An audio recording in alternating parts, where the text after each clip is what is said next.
There you go. All right. 2.3. So now we'll start techniques for computing limits.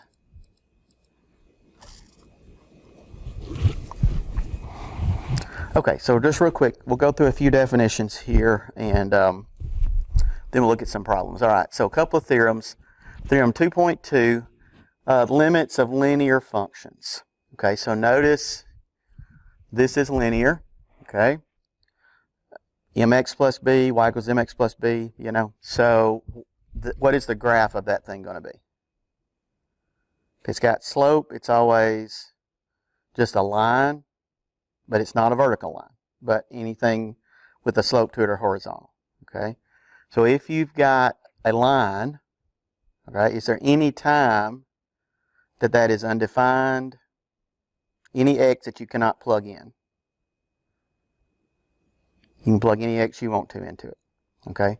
So always, if your function is a linear function, you want to know the limit as x approaches something, just plug that number in, is all you do. All right. Always, if you can just plug it in, you know, and it's good. Okay?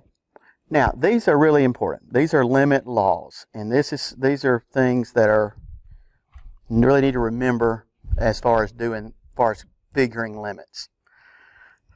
And it's really neat, okay, kind of, because with limits, you can do just about anything, all right? You can, if you've got the limit of some function plus another function, then you're just taking the limit of the first one plus the limit of the second, okay? If you've got the limit of a difference, you're just taking the limit of the first one minus the limit of the second. If you're multiplying by a constant multiple, all right, then you just take, so like whatever that number is, if it's 2 or whatever, you just say 2 times whatever the limit of that function is. All right? And these are the ones that are kind of unusual as far as these limit properties go. The same thing is true with multiplication and division. Okay. Now when we do differentiation, starting in chapter 3, that is not true with derivatives. You can't just take the derivative of the first one times the derivative of the second. When you integrate, you can't just integrate the first one times the second. You've got more complicated rules to use as far as that goes. But with limits, that is not true. With limits, if I have the limit of some function times another, then I just take the limit of that first one times the limit of that second. If it's division, I just take the limit of that first one, top one divided by the limit of the bottom. And that's it. Okay. If you've got a function raised to a power, then you can take the limit of that function inside and then raise it to that power. Okay? And again, that is not true for anything else, any other things that we do, all right, in calculus. But it is true with limits. And it is important in trying to evaluate limits to remember that those things are true. Okay? Same thing is true if you've got a square root. This would be like a square root, nth root of this, right? Be 1 over something, right? So you can take the limit of that function inside, then take the 1 over n power after that. Okay? Any questions about that? These roots, all right, these are roots. So what's true about if it's a square root and a cube root? What's true about square roots?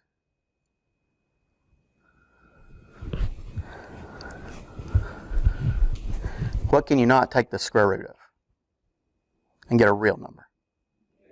A negative. Can you take the cube root of a negative? Yes, you get a negative if you take the cube root of a negative. But if it's an even root, it's not true. So here it says x approaches a from the left of this, all right, equals this, provided f of x is greater than or equal to 0 for x near a with x greater than a if n is even. So if n is odd, it really doesn't matter, all right? But if it's even, you do have to approach something from both sides.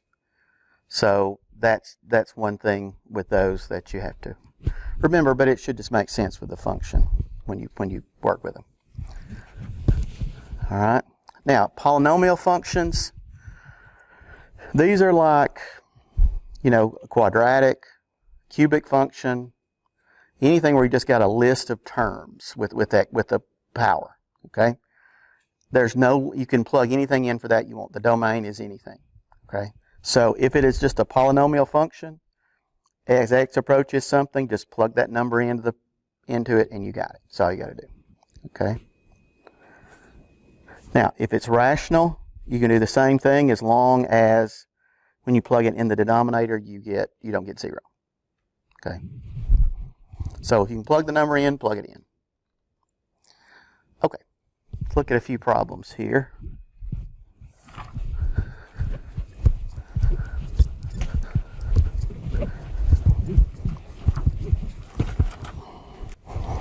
All right, say we've got that.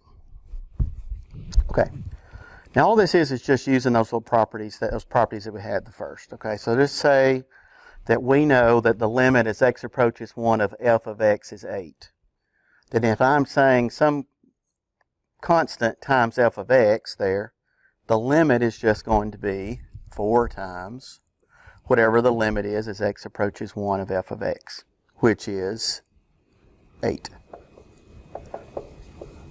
So that limit would be 32. Okay, questions about that? All right, this one, the limit as x approaches 1 of f of x divided by h of x. Well, division works the same way. So you can just take the limit as x approaches 1 of f of x divided by the limit of x as x approaches 1 of h of x. So that would be 8 divided by 2. That would be 4. Okay, questions? Even this, with all these mixed up operations, still works the same way. All right, so you can say the limit as x approaches 1 of f of x is 8. The limit as x approaches 1 of g of x is 3. The limit as x approaches 1 of h of x is 2. 8 over 1, that whole limit there is 8. Okay? Questions about that? Now it gets harder, okay? But this is important that you see how that you can do this with these operations, okay? Because that's going to make it easier when we actually start doing the ones where we have to really evaluate them. But all right, same thing here. 8 to the 2/3 power. Well, cube root of 8 is 2. 2 squared is 4, so that's going to be 4. All right, so any questions about that? All right, next we just have a bunch of limits to solve, to compute. All right, and that's it. All right, so now we'll start finding some limits. So again, we're trying to find what is the y value as x approaches 4 of this function. Okay. Now, if you think about y equals 3x minus 7, what is the shape of that graph? Y equals 3x minus 7. Just a line, okay? If it's a line, the domain's everything, right? Just plug it in, okay? So this would just be 3 times 4 minus 7. 12 minus 7, that would be 5. So the limit as x approaches 4 should be 5, okay? If you can plug it in, just plug it in, okay? There won't be many like that, okay? But, do that if you can, okay? What about the limit as x approaches 6 of 4? Okay. Well, what does the graph y equals 4 look like? As x approaches 6, the line y equals 4 looks like this. All right, so as it approaches 6, the y value is going to be 4, right? So that is 4. Okay? So anytime you take the limit of a constant, it's just a constant. Okay? A couple more where we can just plug them in. All right, the limit as x approaches 1 of 2x cubed minus 3x squared plus 4x plus 5. Now, this is a polynomial, right? Remember we had polynomial a while ago. It's just a list of terms to a power, okay? You can plug anything you want to in for x, and it's always defined. It's always going to be a continuous curve. So, plug one in is all you got to do. All right, so I would say 2 2 times 1 cubed is 2. 3 times 1 squared is 3. 4 times 1 is 4. Plus 5, that will be 8. So that limit is 8. Okay. Questions about that? So that's a polynomial. So we had 2 linear ones, now a polynomial. Now this one is rational. The limit as x approaches 1 of 5x squared plus 6x plus 1 over 8x minus 4. Okay? Now when I say rational, that word rational, ratio is a part of that. And what is ratio? What's a ratio? Fraction. All right. So anytime you think rational, think fraction. Okay? If it is rational, as long as you're not, as x is not, it's not approaching a number that makes the bottom 0, you can just plug it in. Almost all of them that we do is going to be that way, but this one is not. Okay, so if it's not, then I can just plug 1 into that. Okay, so do that. So I'll say 5 times 1 squared plus 6 times 1 plus 1 over 8 times 1 minus 4. That will give you 12 over 4, which is 3. Okay? All right, questions about that? All right, one more of these easy ones, and then we'll get into the real problems. All right, now here's one, and we'll see some that look like this later. All right. Now, this one is also rational. You know, it's a fraction. You do have a square root there as well. But notice I can plug 0 in and it's defined. So plug it in. Okay.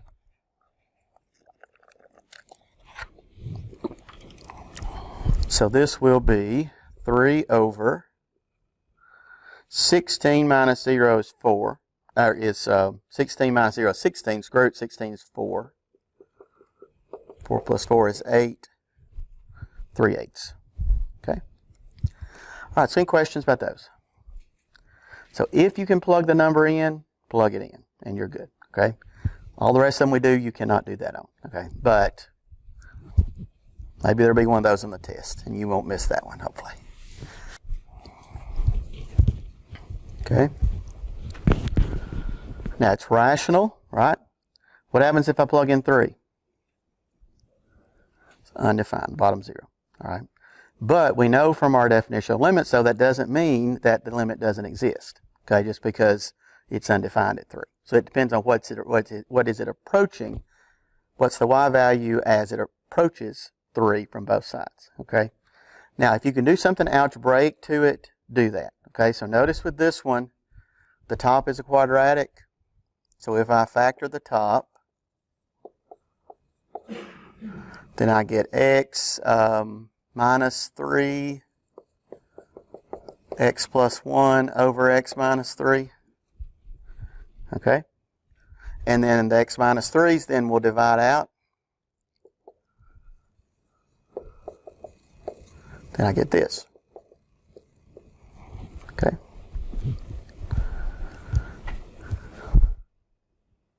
So what does that mean? So what does that mean? The graph of y equals this, what does it actually look like then?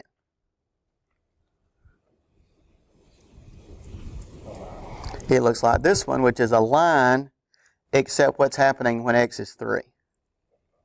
It's undefined there, so you have a hole in the graph where x is 3. All right? So you just have a line with a hole there. Okay? But as you approach x from both sides of that, the limit is approaching something. So this is the exact same as this, except at that one value when x is 3.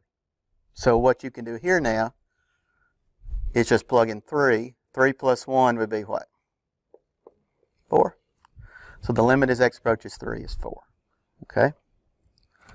Questions about that?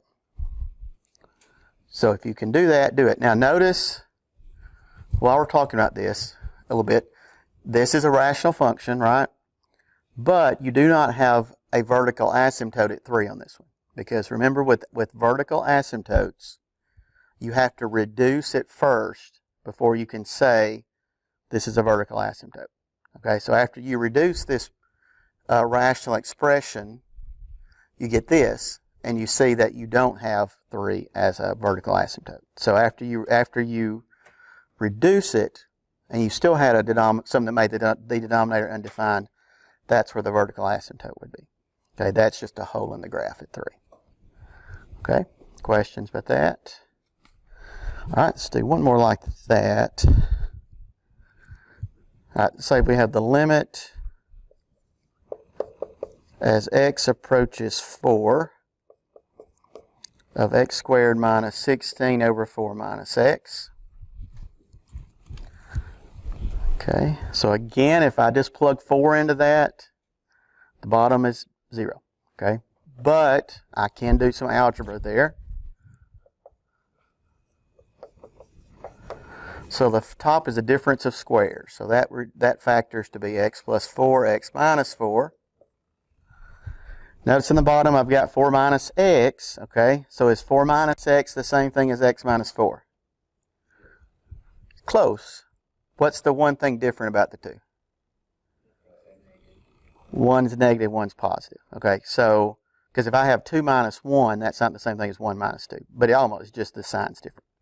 So this is just the same number, except the signs are different. So all I can do is take one of these, and I'll just take that one, and turn it around. And notice this is the same thing as this, if you distribute the negative out. Now, these can cancel. So I just get the limit as x approaches 4 of negative x plus 4. Okay, so now plug in 4. 4 plus 4 is 8, so that should be negative 8. Okay, questions about that? All right, one more kind of similar to that. Limit as x approaches b. All right, if I plug b in, it's undefined, right? And really what you get, what do you get if you plug b into the top and bottom? What's the bottom if I put b in, plug b in? 0. What's the top if I put b in? 50. Mm-hmm. Yep. What if I plug b in the top? What do I get? That is 0 also. All right. Now, when you get 0 over 0, that is called an indeterminate form. You cannot tell if the limit exists or it doesn't when you get 0 over 0 when you plug it in. It might exist, it might not. Okay, so we will definitely see that later, but notice that's what we have. So we don't know just by plugging b in. We can't tell. We can't say, well, that doesn't exist. Okay. Now do the algebra here like we did the others. Might do this first.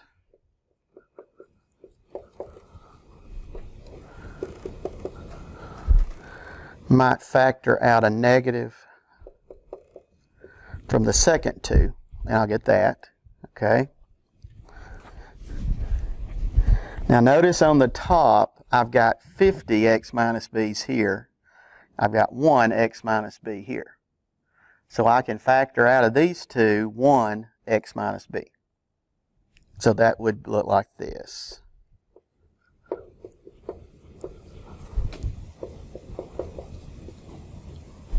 Let's see.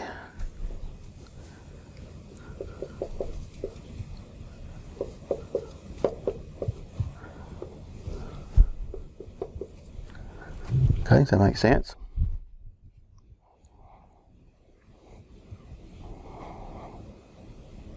Now, this is multiplication right there, right? So you can now divide those out. So this is equal to the limit as x approaches b of x minus b to the 49th power minus 1. Now I can plug b in. So if I put b in here, b minus b is 0. 0 minus 1 is negative 1. So that limit is negative 1. Okay? Okay, say that we've got that one.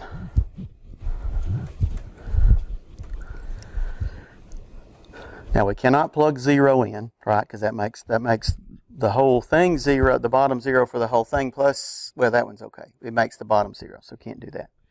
What is something algebraically I could do to this?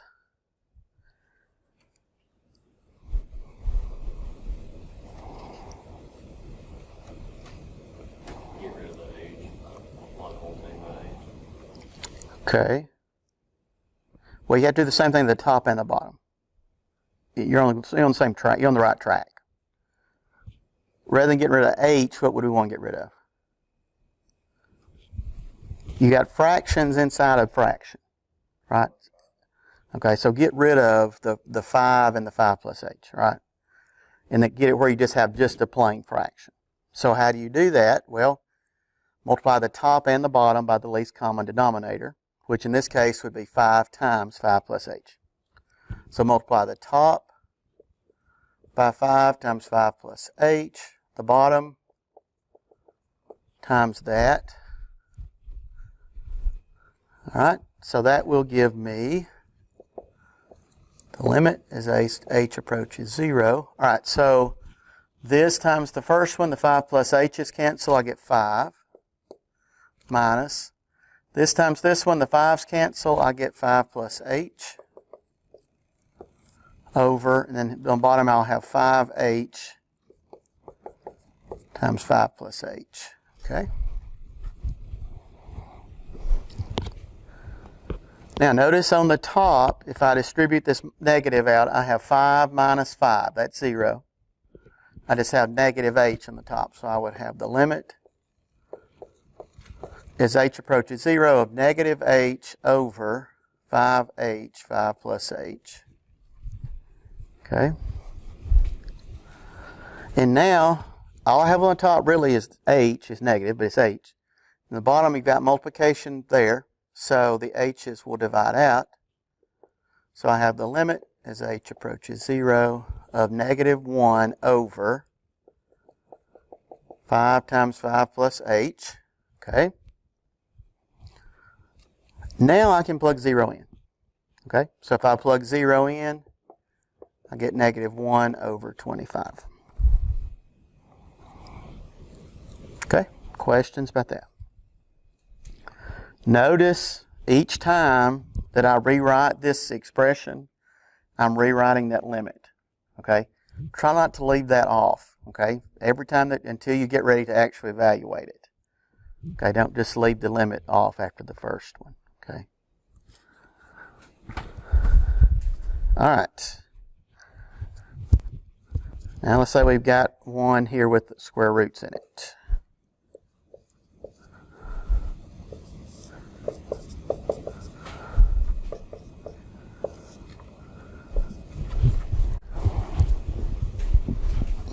Okay.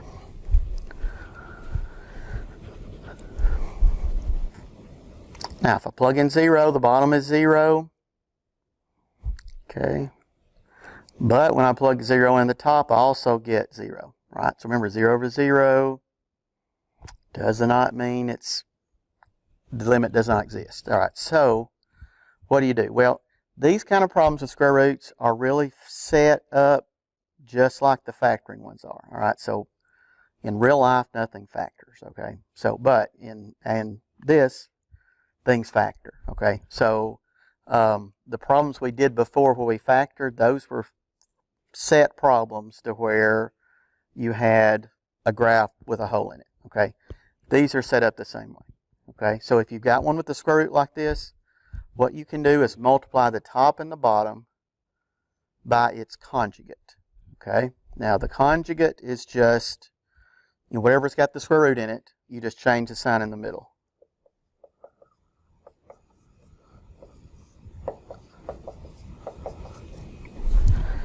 Okay.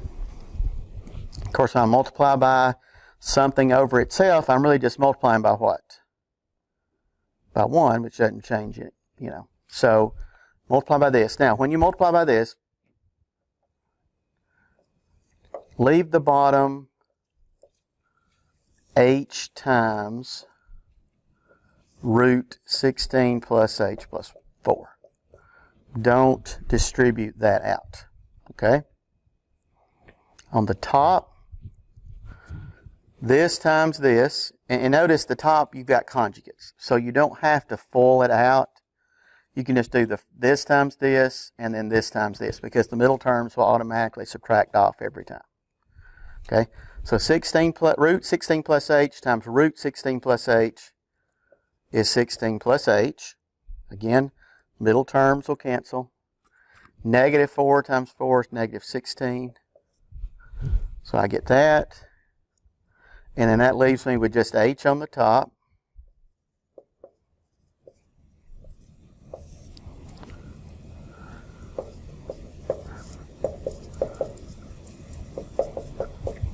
And then the h's cancel. So I get the limit as h approaches 0 of 1 over root 16 plus h plus 4. Now plug in 0. 16 plus 0 is 16. Root 16 is 4. 4 plus 4 is 8. That limit is 1 over 8. Okay? And again, they give you a function where it is defined everywhere except when h is 0. Right? So algebraically it should work out. Okay? Questions about that? One more of those.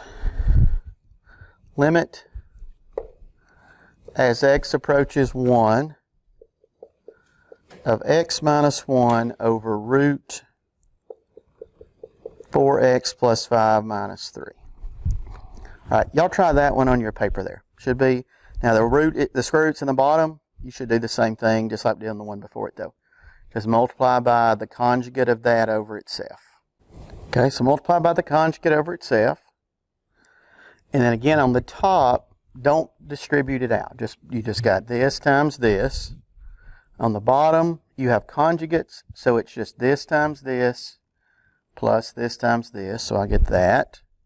So now that will be, the bottom will be 4x minus 4, right? And then if you take 4x minus 4, I can factor a 4 out. So I would get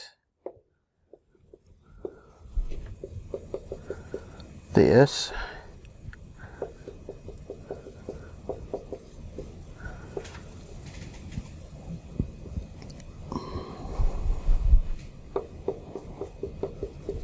Okay.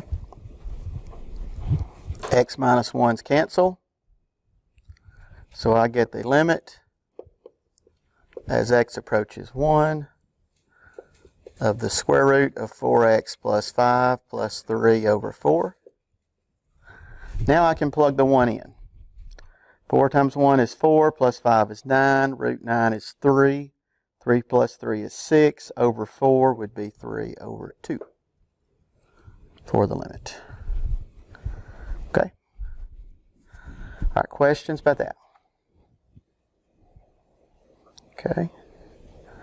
Now again, all of those we did at that point are rational, and they're defined everywhere except they're rational, but they reduce to be something else except at the value of x, whatever it is we're looking at as far as the limit goes. Okay, so when we get to the next section, we'll look at these same kind of problems except where that is not true.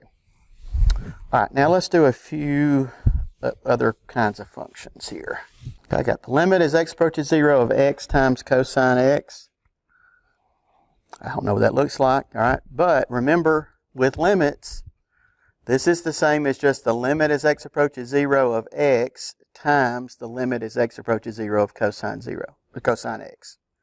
That's all you do. So the limit as x approaches 0 of x is just 0, right? Times, what is the limit as x approaches 0 of cosine x? So what is the cosine of 0?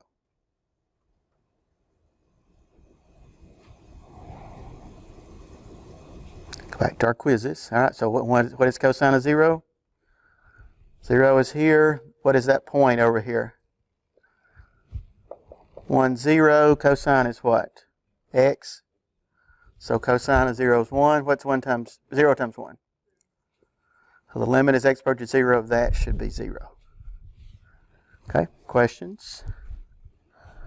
All right, let's say we've got, let's skip that one. Well, I'll do it. Okay. Limit as x approaches 0 of the sine of 2x over the sine of x. Okay. Now, what is the sine of 0? That is 0. That same point I had before, except y would be 0. So, sine of x is 0. Sine of x, I get 0 over 0. Okay, that's indeterminate. So, I don't know. All right, so what can I do? Well, there's not one like this on the homework, I don't think. But what you could do, if you go to that trig page that I gave you, trig formulas, you would see that sine of 2x is equal to 2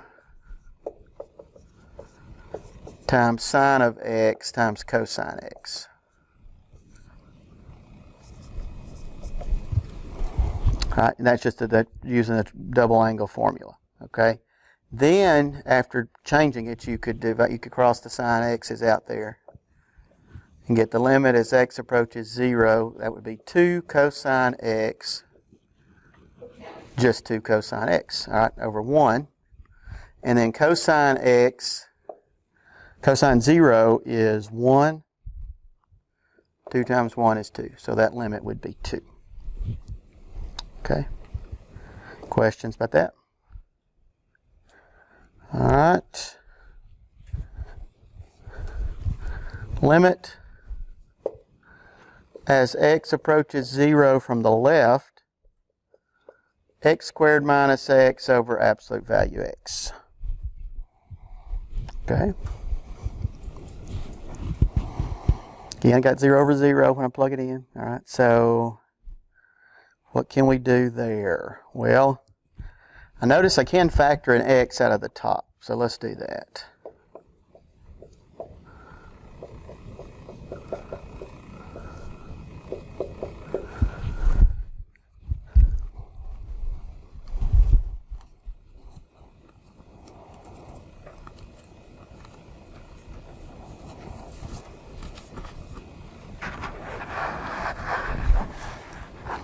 Okay, now let's do this. Let's rewrite it like this. Let's say we've got x over absolute value x times x minus 1. Okay. Now, what does x over the absolute value of x equal?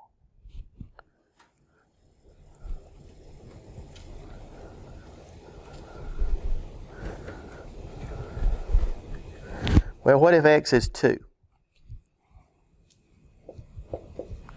What is 2 over the absolute value of 2? 1. What if it's 3? Okay. What if it's negative 2?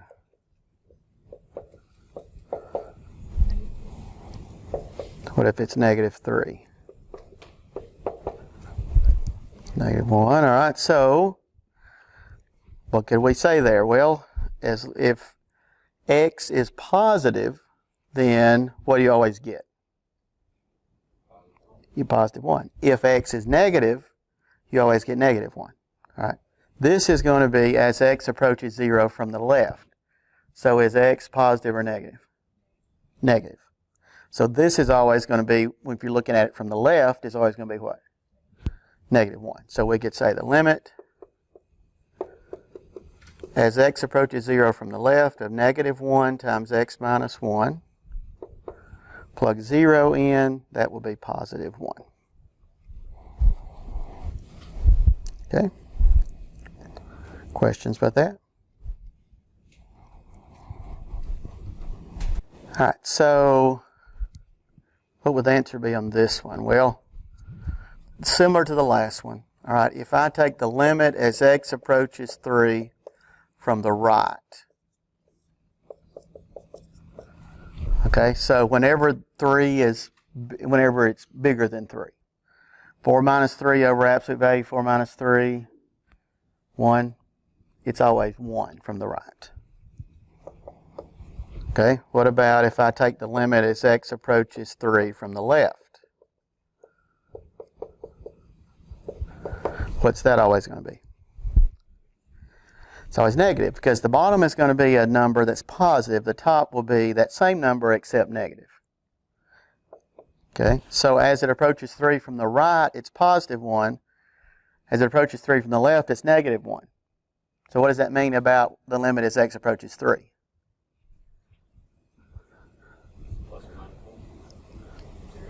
Now, I'm going to do two things. Okay, it doesn't approach 0. What's the definition of a limit? It's got to do what from both sides? Approach the same thing. It's not defined. It does not exist. Okay, so this one does not exist because it does not approach the same thing from both sides. Okay? Now, if it's a one-sided limit, one of these, you could say, yes, that's 1, that's negative 1. But to say what's it doing as it approaches 3, it's not approaching the same thing. So it does not exist. Okay? Questions about that? Okay, so got 1, 2, 3, 6 little limits here. All right, so the limit as x approaches negative 5 from the left of f of x. All right, so if it is approaching negative 5 from the left, which of the 3 will I plug or will I look at?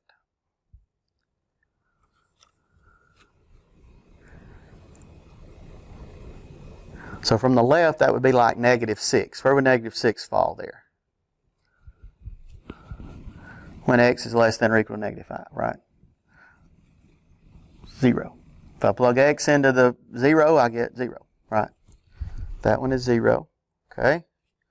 The limit as x approaches negative 5 from the right of f of x. All right, so from the right would be the middle one, right? Correct? Okay, so put negative 5 there. 25 minus negative 5 squared, that would be 0. Get 0 there also. So what does that mean for the limit as x approaches just negative 5? What would that be? 0. Because it approaches the same thing from both sides. Okay. All right, the limit as x approaches 5 from the left. Okay. So 5 from the left, that would be right here, right? So put 5 in there, I get what? 0 again?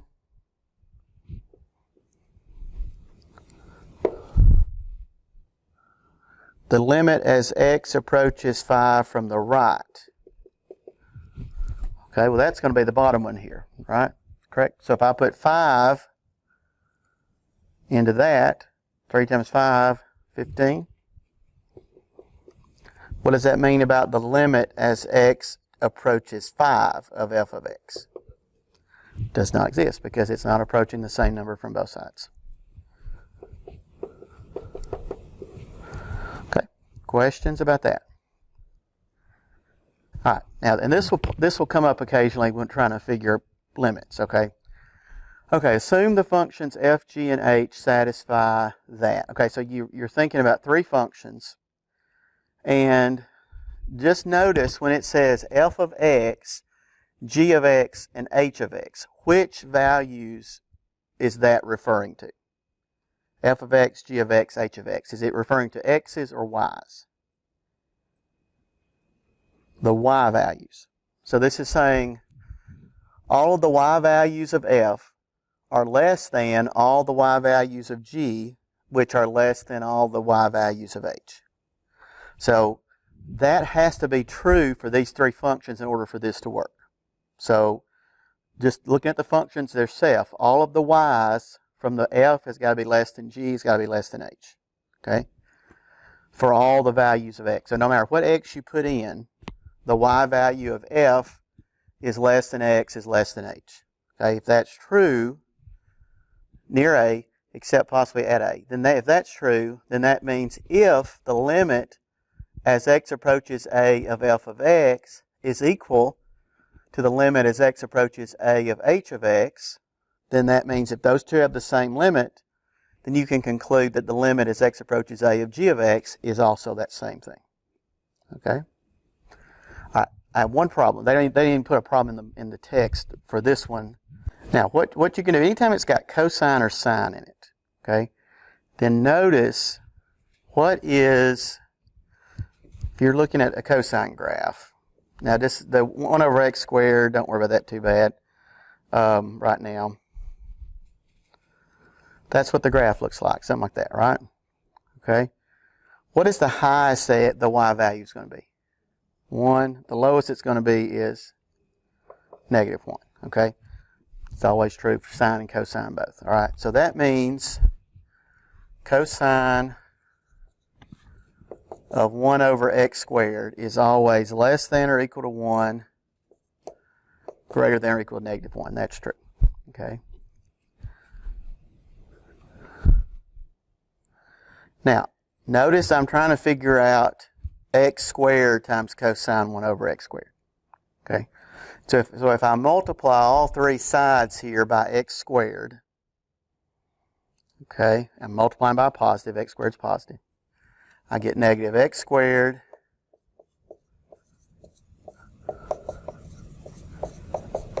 I get that. Okay?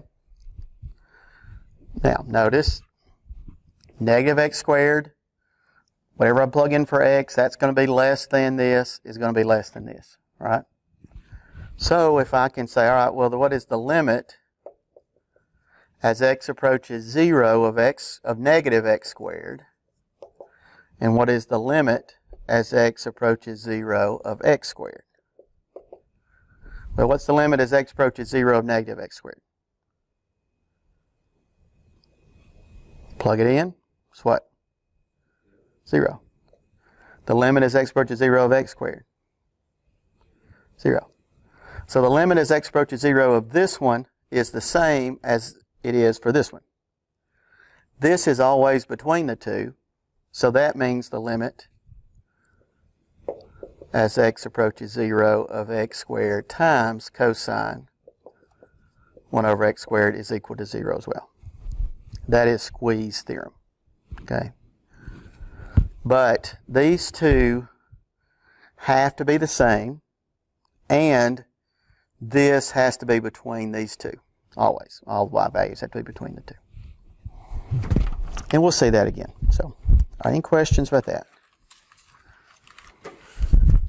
All right, let's move on to 2-4.